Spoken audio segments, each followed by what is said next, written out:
Assalamualaikum warahmatullahi wabarakatuh. Perkenalkan, nama saya Yusril Afif Sulaiman, NIM 183134 2012, kelas Pancasila kelas Parepare. Di sini saya akan membacakan materi sosiologi olahraga mengenai ruang lingkup.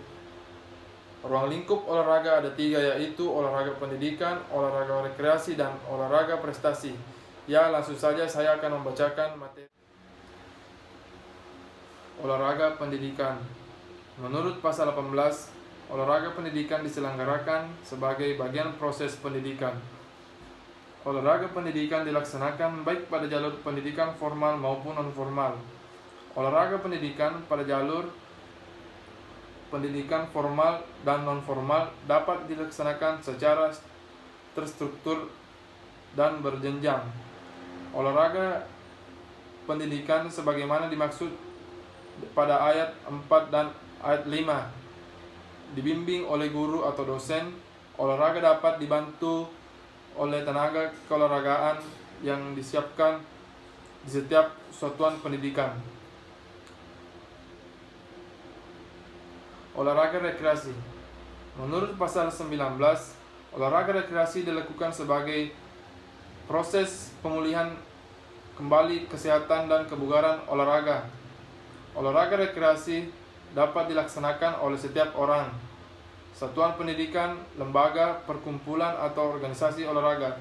Olahraga rekreasi sebagai dimaksud pada ayat 1 bertujuan memperoleh kesehatan,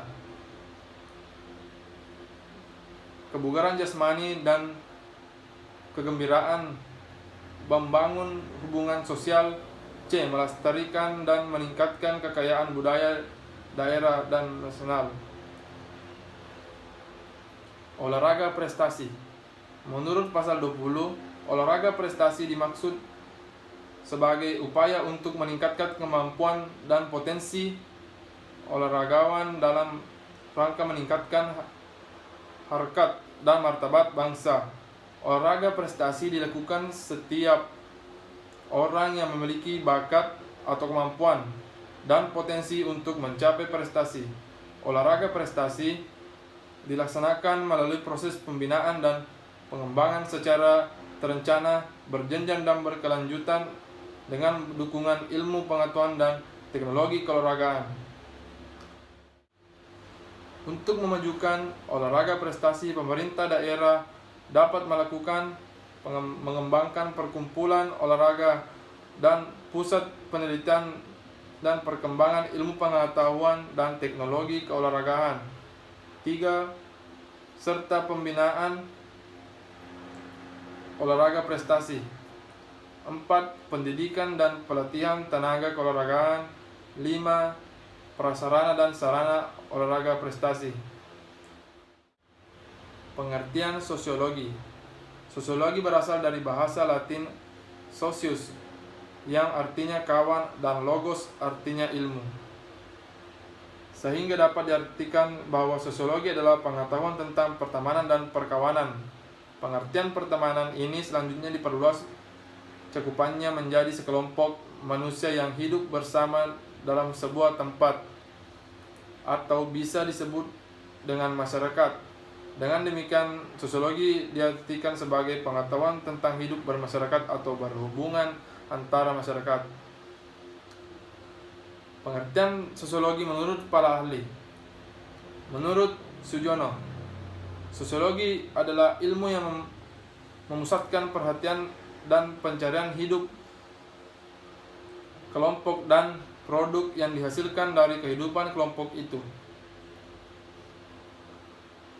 Ruang lingkup sosiologi. Sosiologi mempelajari struktur sosial yang meliputi perubahan sosial. Ruang lingkup sosiologi lebih mudah dan kebanyakan ilmu sosial lainnya. 1. Ekonomi serta kegiatan usaha secara prinsipil yang berhubungan dengan produksi, distribusi, dan pemakaian sumber-sumber kekayaan alam. 2. Masalah manajemen, yaitu pihak-pihak yang membuat kajian berkaitan dengan apa yang dialami warganya. Posisi olahraga dalam kajian sosiologi. Kajian sosiologi olahraga terhadap ilmu olahraga diawali dengan ketertiban sosial sebagai salah satu ilmu yang digunakan untuk mengkaji fenomena olahraga. Konsep sosiologi yang dipaparkan sebagai dasar untuk memahami konsep-konsep sosiologi olahraga, khususnya berkaitan dengan proses sosial yang menyebabkan terjadinya dinamika dan perubahan nilai keolahragaan dari waktu ke waktu. Fenomena olahraga mengalami perkembangan begitu pesat sampai ke dalam seluruh aspek olahraga. Sosiologi secara umum sudah dikenal sebagai ilmu yang mempelajari tentang bagaimana cara bersosialisasi, berinteraksi, dan berhubungan dalam kehidupan sehari-hari, baik di lingkungan dan keluarga. Namun untuk olahraga, sosiologi sebagai ilmu terapan yang mengkaji secara khusus, secara mikro. Kajian ilmu olahraga difokuskan pada upaya-upaya meningkatkan kualitas dan kuantitas teori dan hukum pendukung ilmu olahraga, sehingga dihasilkan temuan-temuan yang dapat memperkokoh keberadaan olahraga sebagai fenomena aktivitas gerak insani yang berbentuk pertandingan ataupun perlombaan. Guna mencapai prestasi, kajian secara mikro dilakukan dalam konteks internal olahraga yang secara epistemologi diarahkan pada proses perlombaan pemerolehan ilmu yang digunakan untuk meningkatkan kualitas gerak insan secara lebih efektif dan efisien.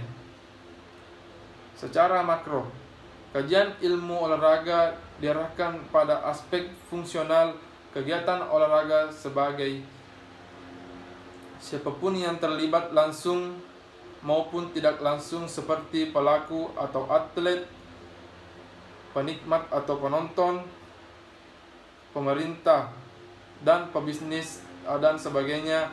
Pada konteks itu, olahraga dikaji secara aksiologis untuk mengetahui pengaruh olahraga pada pelakunya sendiri atau khayalaknya, terutama pengaruh sosial yang mengakibatkan posisi olahraga tidak lagi dipandang secara aktivitas gerak insani dan melainkan telah berkembang secara cepat, menambah pada aspek-aspek kehidupan manusia secara luas. Kesimpulan olahraga. Olahraga sebagai suatu aktivitas yang melibatkan banyak pihak telah disikapi secara dinamis dari pemahaman olahraga yang dianggap sebagai aktivitas primitif untuk mempertahankan hidup berubah menjadi proses sosial yang menghasilkan karakteristik pelaku dalam bersaing dan bekerjasama membangun suatu permainan yang dianungi oleh nilai dan norma dan peranata lembaga. Kajian sosiologis yakni berkaitan dengan kelompok sosial dapat dikenakan pada olahraga berdasarkan pada beberapa hal, yakni situasi, kondisi, dan struktur tersebut. Demikianlah materi dari saya. Wabillahi taufiq wal hidayah. Wassalamualaikum warahmatullahi wabarakatuh.